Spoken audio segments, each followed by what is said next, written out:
Hello student, आज का हमारा टॉपिक है क्रिटिज्म्स ऑफ थ्योरी। हमने इससे पहले पढ़ा था इसके बारे में, जो कि किन्स का व्यापार चक्र सिद्धांत क्या होता है, Keynes theory of business cycle. फिर हमने पढ़ी उसकी कुछ फेजेस ऑफ बिजनेस साइकिल। आज हम उसी की पढ़ेंगे, क्रिटिज्म्स ऑफ थ्योरी, जिसे हम सिद्धांत की आलोचनाएँ भी कहते हैं। इसमें फर्स्ट है marginal efficiency of capital, second है साइकोलॉजिकल थ्योरी, थर्ड है चीप मनी पॉलिसी, फोर्थ है government controlled investment policy and fifth है हमारी इमर्जेंस ऑफ बिजनेस साइकिल। सबसे पहले हम जो बात करते हैं वो पढ़ते हैं कि मार्जिनल एफिशिएंसी ऑफ कैपिटल क्या होती है। इसको हम हिंदी में कहते हैं पूंजी की सीमांत उत्पादकता। एक राइटर है हमारे प्रोफेसर हैजिलेट ने किन्स के सिद्धांत की क्या की है, आलोचना की है।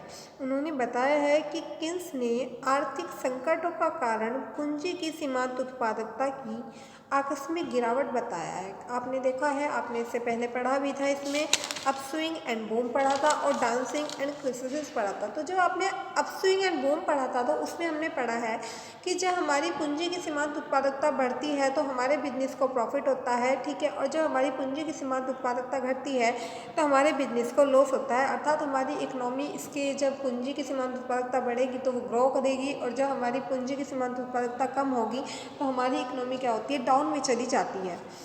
अब इन्होंने इसी बात की आलोचना की है। इन्होंने कहा है, जो हैजिलेट हैं, कि किन्स ने आर्थिक संकटों का जो कारण बताया है, जो इकोनॉमिक हमारे सामने प्रॉब्लम्स आती हैं, उन सब का जो मेन रीज़न्स दिया है किन्स ने, वो कहा है कि पूंजी की सीमांत उत्पादकता जब घटने लगती है तो उसके कारण होता है।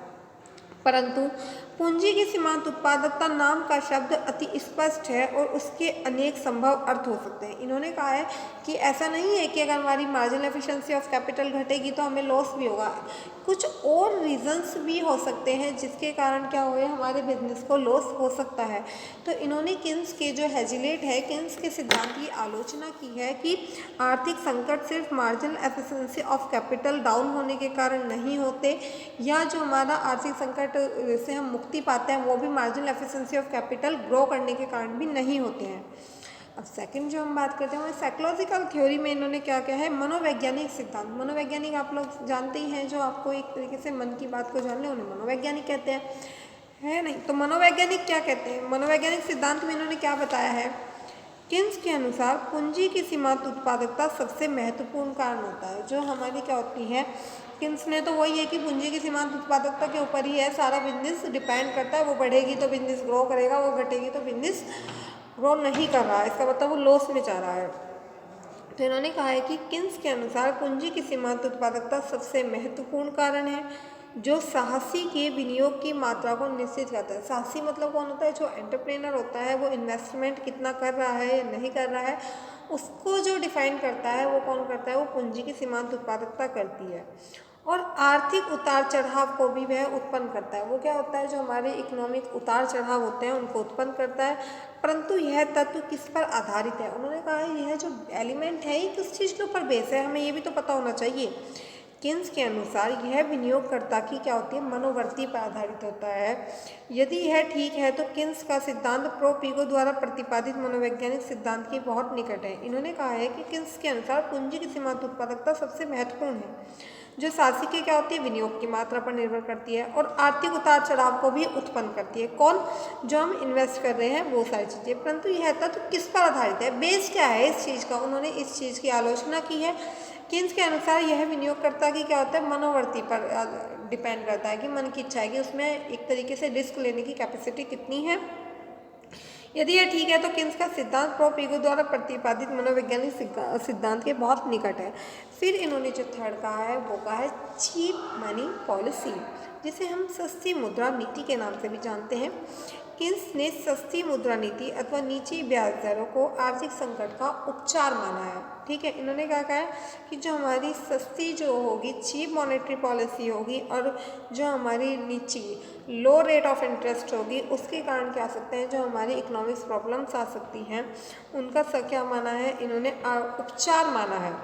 प्रोफेसर एक क्राउथर है, उनका कहना है कि नीची ब्याज दर साहसी को विनियोग के लिए तैयार नहीं करती। आप लोग देखते हैं कि अगर आपको लग रहा है कि हम अपना पैसा बैंक में इन्वेस्ट करें, आपको लग रहा है कि बैंक जो है रेट ऑफ इंटरेस्ट हमें अच्छी दे रहे हैं, तो हम क्या कोशिश करेंगे कि हम अपना ज़्यादा से ज़्यादा जो पैसा है वहाँ पे लगाने की कोशिश करेंगे। पर हमें लग रहा है कि ये बैंक क्या हो रहा है, रेट ऑफ इंटरेस्ट ज़्यादा नहीं दे रहे हैं, तो हम क्या करेंगे, अपने पैसे को वहाँ पे इन्वेस्ट ना करके कहीं और इन्वेस्ट करने की कोशिश करते हैं। या तो हम किसी को बोरो मनी दे सकते हैं फिर, कि हमें क्या होगा, उसको नीड है, और जब उसको नीड है तो वो हमारे से डेफिनेटली पैसा लेगा। बस इसमें ये है कि हमारे लिक्विड का सेक्रीफाइस तो होगा ही थोड़ा। तो हम क्या करते हैं, उसको उधार दे देते हैं। उधार देने के बाद हमें क्या होता है, वो हमें ज़्यादा जो रेट होती है उस पर देने के लिए तैयार हो जाता है। क्या कि उसके ऊपर हमें ज़्यादा इंटरेस्ट मिलता है, तो हम पैसे को वहाँ इन्वेस्ट ज़्यादा करेंगे एज़ कंपैरिजन बैंक में, क्योंकि हमको देखना है कि हमें बेनिफिट कहाँ पे हो रहा। इसके बावजूद भी हमें क्या लग रहा है कि हम किसी प्रॉपर्टी में इन्वेस्ट कर दें और वो क्या हो जाएगी, आगे जाके आप हो जाएगी, तो हम वहाँ पर इन्वेस्ट करने की कोशिश करेंगे। तो इन्होंने यही कहा है कि यदि बैंक वाले अपने रेट ऑफ इंटरेस्ट को कम रखते हैं, तो हमारी जो सरकार है वो बैंक की जो रेट ऑफ इंटरेस्ट है उसको कम रखेगी, तो लोग वहाँ पे क्या करेंगे, इन्वेस्ट नहीं करेंगे, जिससे क्या होगा, हमारा बिजनेस जो है वो लॉस में जाएगा।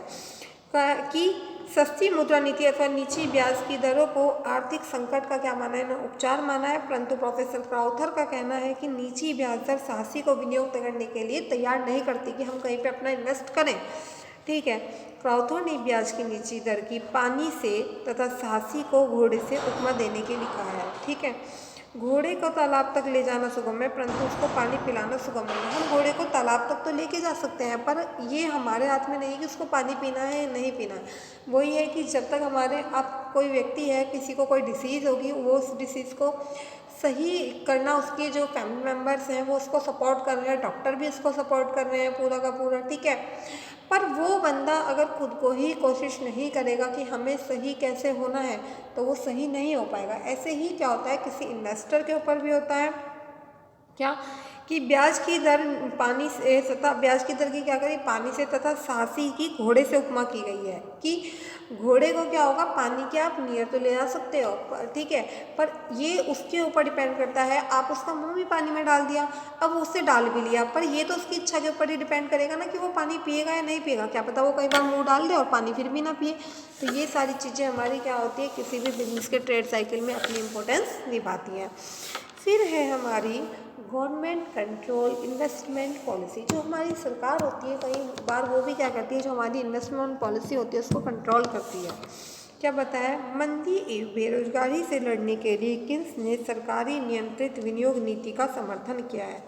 परंतु जो हमारे आलोचक हैं उनका कहना है कि यदि इस नीति को स्वीकार कर लिया जाए तो समूची अर्थव्यवस्था उन सरकारी अधिकारियों के हाथ में चली जाएगी जो न तो पूर्णतः विवेकशील है, जिनमें क्या है, विवेक ही नहीं है, कोई निर्णय, कोई डिसीजन लेने की उनमें क्या है, कैपेबिलिटी नहीं है, न उन्हें ज्ञान होता है। ग्रेट ब्रिटेन में किन्स के इस उपचार का प्रयोग किया गया था, जिसके कारण उन्हें भारी हानि उठानी पड़ी। ठीक है, ग्रेट ब्रिटेन एक शहर है जहाँ पे क्या किया गया था कि इस जो फॉर्मूला है गवर्नमेंट कंट्रोल इन्वेस्टमेंट का यूज़ किया गया, जिसके कारण उन्हें क्या हुआ, बहुत ज़्यादा लॉसेस झेलने पड़े। क्या कि मंदी बेरोजगारी से लड़ने के लिए किन्स ने क्या करा, एक नीति अपनाई है जिसे क्या कहते हैं, गवर्नमेंट कंट्रोल इन्वेस्टमेंट सिस्टम या पॉलिसी के नाम से भी जानते हैं। परंतु जो उनके आलोचक थे, उन्होंने जो उनके अगेंस्ट थे, उन्होंने बताया है कि यदि इस नीति का स्वीकार कर लिया जाए तो समूची अर्थव्यवस्था क्या होगी, सरकार के हाथ में चली जाएगी। ठीक है, और गवर्नमेंट के हाथ में जाने के लिए कई बार क्या होता है, गवर्नमेंट को उसके बारे में पता कुछ नहीं है और वो उसके बारे में डिसीजन ले जा रही है, तो वो सारे डिसीजन क्या होंगे, हमारे रॉन्ग प्रूव्ड होंगे, जिसके कारण हमें क्या होगा, काफ़ी मात्रा में हानि झेलनी पड़ेगी। अब इन्होंने बताया है कि ग्रेट ब्रिटेन में भी ऐसा ही हुआ, किन्स के इस उपचार का प्रयोग किया गया, जिसके कारण क्या हो गया, उन्हें बहुत सारी लॉसेस या हानि झेलनी पड़ी।